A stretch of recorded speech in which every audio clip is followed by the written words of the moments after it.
அரசு விற்பனை நிலையங்களில் மேகி நூடுல்ஸை விற்பதில்லை என்ற முடிவை கேரள அரசு எடுத்துள்ளது. மேகி நூடுல்ஸில் சுவையை கூட்டுவதற்கான வேதிப்பொருட்களின் அளவு அனுமதிக்கப்பட்டதை காட்டிலும் அதிகமாக இருப்பதாக எழுந்த சர்ச்சை பெரும் பரபரப்பை ஏற்படுத்தியிருக்கிறது. உத்தரப்பிரதேசத்தில் துவங்கி பல மாநிலங்கள் மேகி நூடுல்ஸ் பாக்கெட்டுகளை சேகரித்து ஆய்வுக்கு அனுப்பி வருகின்றன. உம்மன் சாண்டி தலைமையிலான கேரள அரசு சிவில் சப்ளைஸ் கார்ப்பரேஷனுக்கு சொந்தமான 1300 விற்பனை நிலையங்களில் மேகியை விற்பதை நிறுத்த முடிவு செய்துள்ளது. டெல்லி அரசு மேற்கொண்ட சோதனைகளில் மேகியில் கேரியத்தின் அளவு அதிகம் இருப்பது கண்டறியப்பட்டுள்ளதால் மேகியை தயாரிக்கும் நெஸ்லே இந்தியா நிறுவனத்தின் மீது நடவடிக்கை எடுக்க முடிவு செய்யப்பட்டுள்ளதாக டெல்லி சுகாதாரத்துறை அமைச்சர் சத்யேந்திரகுமார் கூறினார். உணவுப் பொருட்களில் கலப்படத்தை ஒருபோதும் சகித்துக் கொள்ள மாட்டோம் என சத்யேந்திரகுமார் எச்சரித்துள்ளார்.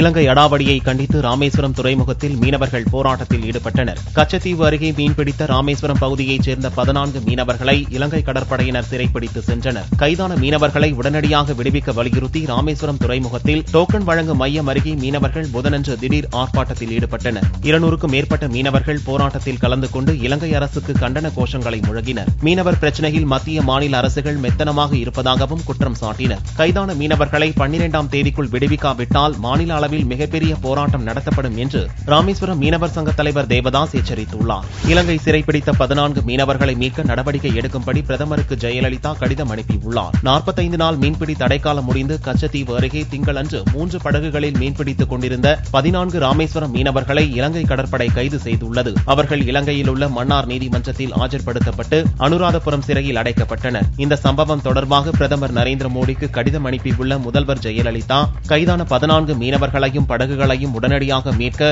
இலங்கை அதிகாரிகளுடன் பேச வெளியுறவுத்துறை அமைச்சகத்துக்கு உத்தரவிட வேண்டும் என வலியுறுத்தியுள்ளார். திமுக தலைவர் கருணாநிதியின் பிறந்த நாளை முன்னிட்டு பல்வேறு சிறப்பு ஏற்பாடுகளை கட்சியினர் செய்துள்ளனர். திமுக தலைவர் கருணாநிதிக்கு புதனன்று 92வது பிறந்த நாளாகும். இதையொட்டி சென்னை சிஐடி காலனியில் காலையில் மரக்கன்றை நட்டார். இதைத் தொடர்ந்து காமராஜர் சாலையில் உள்ள அண்ணா நினைவிடத்திலும் வேப்பேரியில் உள்ள பெரியார் நினைவிடத்திலும் மரியாதை செலுத்தினார். பின்னர் அண்ணா அறிவாலயம் சென்ற கருணாநிதி தொண்டர்களை சந்தித்து வருகிறார். அவரிடம் கட்சியினர் வாழ்த்துக்களை பெற்றனர். கருணாநிதிக்கு அறிவாலயத்தில் சிறப்பான வரவேற்பு ஏற்பாடுகளை கட்சியினர் செய்திருந்தனர். பிறந்த நாளை முன்னிட்டு புதன் மாலை 6 மணிக்கு ராயப்பேட்டை YMCA மைதானத்தில் பொதுக்கூட்டத்துக்கு ஏற்பாடுகள் செய்யப்பட்டுள்ளது. அதில் கருணாநிதி சிறப்புரையாற்றுகிறார்.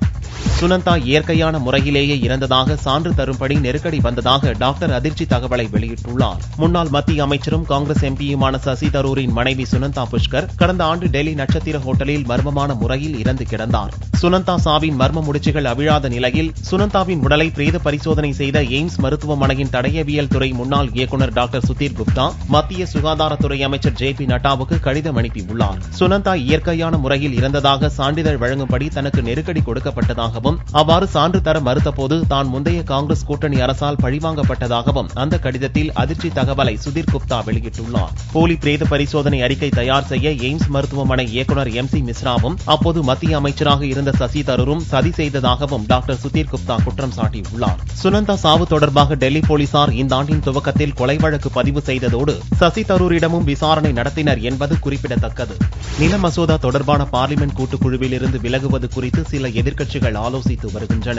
காங்கிரஸ் உள்ளிட்ட பல்வேறு எதிர்க்கட்சிகளின் கடும் எதிர்ப்பால் நிலம் கையகப்படுத்துதல் மசோதாவில் இடம்பெற்றுள்ள சில சர்ச்சைக்குரிய அம்சங்கள் குறித்து ஆராய பார்லிமென்ட் கூட்டுக்குழு அமைக்கப்பட்டது. அலுவாலியா தலைமையிலான அக்குழுவில் பல்வேறு கட்சிகளின் உறுப்பினர்கள் இடம்பெற்றுள்ளனர். இந்நிலையில் அண்மையில் 3வது முறையாக நில ஆர்ஜித அவசர சட்டம் பிரகடனப்படுத்தப்பட்டது. நில மசோதாவை பார்லிமென்ட் கூட்டுக்குழு ஆராய்ந்து வரும்போது அது தொடர்பான அவசர சட்டத்தை பிறப்பிப்பது கூட்டுக்குழுவை அவமதிக்கும் செயல் என காங்கிரஸ், மார்க்சிஸ்ட், ஐக்கிய ஜனதா தளம் கட்சிகள் கருதுகின்றன. மத்திய அரசின் செயல்பாட்டுக்கு எதிர்ப்பு தெரிவிக்கும் விதமாக கூட்டுக்குழுவிலிருந்து விலக 3 உறுப்பினர்கள் முடிவெடுத்துள்ளதாக டெல்லி வட்டாரங்கள் தெரிவிக்கின்றன. இதை உறுதிப்படுத்திய மார்க்சிஸ்ட் கட்சி பொதுச் செயலாளர் சீதாராம் யெச்சூரி கூட்டுக்குழுவிலிருந்து விலகுவது பற்றி தீவிரமாக ஆலோசித்து வருவதாக தெரிவித்தார்.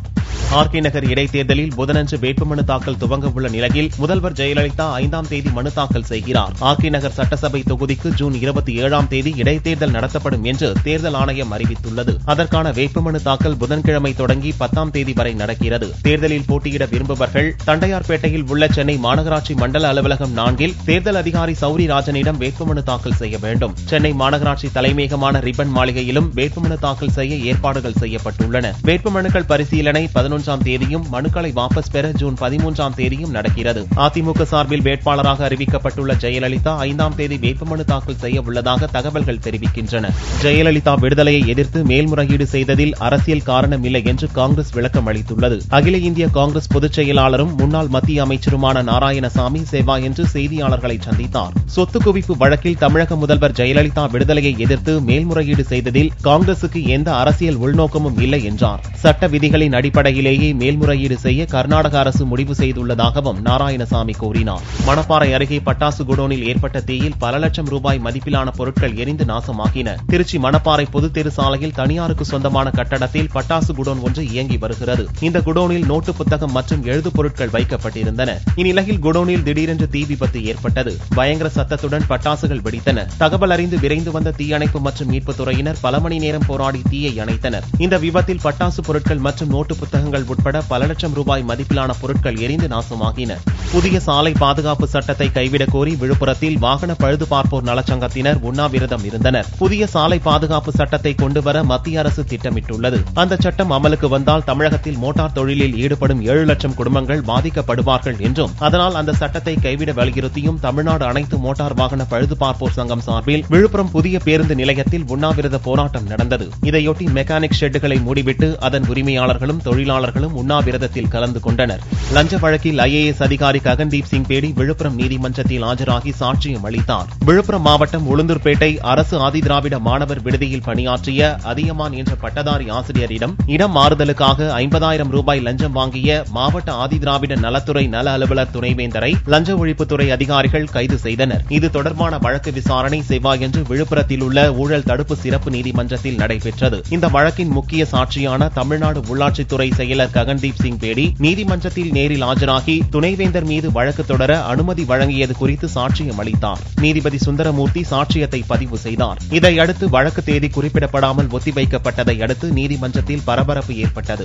புதுச்சேரி அருகே கோவிலில் 63 அடி உயர முருகர் சிலை அமைப்பதற்கான பூமி பூஜை நடைபெற்றது. புதுச்சேரி அடுத்த இரும்பை கிராமத்தில் உள்ள ராஜராஜேஸ்வரி நகரில் செந்தில்வேலன் திருக்கோயில் உள்ளது. இங்கு தெற்கு திசையை பார்க்கும்படி 63 அடி உயர முருகர் சிலை அமைக்கும் பணிக்கான பூமி பூஜை நடைபெற்றது. இதையொட்டி மூலவர் முருகர் சிலை, வள்ளி, தெய்வானை சிலைகள் பிரதிஷ்டை செய்யப்பட்டன. தொடர்ந்து யாக பூஜை மற்றும் சிறப்பு மகாதீப ஆராதனை நடைபெற்றது. இக்கோவிலில் தான் தெற்கு பார்த்து செவ்வாய் ஸ்தலம் அமைந்திருக்கிறது. கன்னியாகுமரி கோவிலில் நடந்த தெப்ப திருவிழாவில் ஏராளமான பக்தர்கள் பங்கேற்றனர். கன்னியாகுமரி பகவதி அம்மன் கோவில் வைகாசி திருவிழா கடந்த 23ஆம் தேதி தொடங்கியது. தொடர்ந்து 10 நாட்கள் நடைபெற்ற வைகாசி விழாவின் இறுதி நாளன்று தேவி திரிவேணி சங்கமத்தில் ஆராட்டும் நிகழ்ச்சி நடைபெற்றது. தொடர்ந்து வடக்கு ரத வீதியில் அமைந்துள்ள தெப்ப குளத்தில் தொடர்ந்து தெப்ப உற்சவம் நடைபெற்றது. அலங்கரிக்கப்பட்ட வாகனத்தில் சுவாமி எழுந்தருளினார். தெப்ப உற்சவத்தில் ஏராளமான பக்தர்கள் பங்கேற்றனர். தங்கத்தின் விலையில் புதனன்று சவரனுக்கு 56 ரூபாய் அதிகரித்து ஒரு சவரன் 20,472 ரூபாய்க்கு விற்பனையானது. 1 கிராம் ஆபரண தங்கம் 2,559 ரூபாயாக இருந்தது. வெள்ளி கிராமுக்கு 1 கிராம் 41 ரூபாய் 30 காசுகளுக்கு விற்பனையானது. பார்வெள்ளியின் விலை 38,625 ரூபாயாக இருந்தது. நடிகை வித்யா பாலனுக்கு அகமதாபாத் பல்கலைக்கழகம் டாக்டர் பட்டத்தை வழங்கியுள்ளது. குஜராத் மாநிலம் அகமதாபாத்தை தலைமையிடமாக கொண்டுள்ள ராய் பல்கலைக்கழகம் பிரபல ஹிந்தி நடிகை வித்யா பாலனுக்கு கௌரவ டாக்டர் பட்டத்தை வழங்கியுள்ளது. இந்திய சினிமாவுக்கு வித்யா பாலன் ஆற்றிய சேவையை பாராட்டி இந்த பட்டம் வழங்கப்பட்டுள்ளது. பட்டத்தை பெற்ற பின் வித்யா பாலன் பேசுகையில், இனி தன்னை டாக்டர் என அறிமுகப்படுத்துவார்கள் என்று நினைக்கையில் பெருமையாக இருப்பதாக வித்யா பாலன் கூறினார். வித்யா பாலனின் திரைப்படங்கள் பெண்ணுரிமையை வலியுறுத்தும் விதமாக அமைந்திருப்பதாக ராய் பல்கலைக்கழகம் புகழாரம் சூட்டியுள்ளது.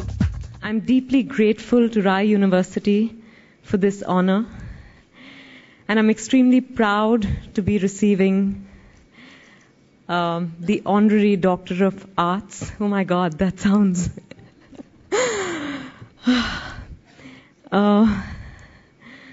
that sounds very big. I had never imagined that I'd be standing here, that I'd be introduced as Dr. Vidya Balan someday, or maybe